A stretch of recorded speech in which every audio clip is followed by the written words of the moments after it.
qui témoigne de la force de votre engagement indéfectible et courageux, qui est un exemple pour tous ceux qui œuvrent pour la protection et la promotion des droits de l'homme.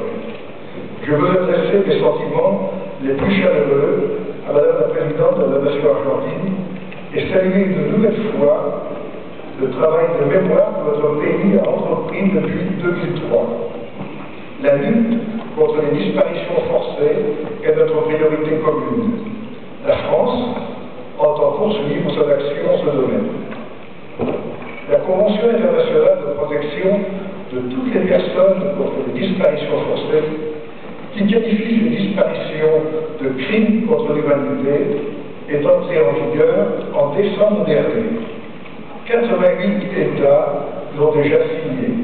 Il faut aller naturellement plus loin pour aboutir à sa ratification universelle. Protéger les plus vulnérables, permettre que la justice pénale puisse s'accomplir sont autant de priorités fondamentales des Nations Unies auxquelles la France est particulièrement attachée.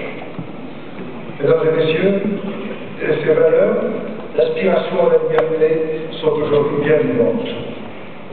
Les mouvements en faveur de la liberté et des droits de l'homme sont une source d'inspiration pour tous les peuples qui aujourd'hui se lèvent, dans les pays arabes et ailleurs, pour réclamer plus de démocratie et plus de justice, et qu'il me soit permis de saluer le rôle de la société civile, et en particulier le rôle des femmes dans ce combat. Elles ont souvent payé un prix lourd pour cet engagement. Nous nous trouvons aujourd'hui à un moment unique. Quel plus bel endroit que cette enceinte de l'UNESCO et autour des grands-mères de la place de Mai pour saluer ceux qui luttent pour la liberté et les droits fondamentaux et portent les immenses espoirs de leur peuple.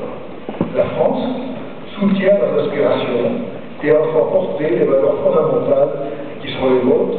Ces valeurs sont les fondations d'un monde plus juste, plus libre que nous appelons de nos voeux. Je vous remercie.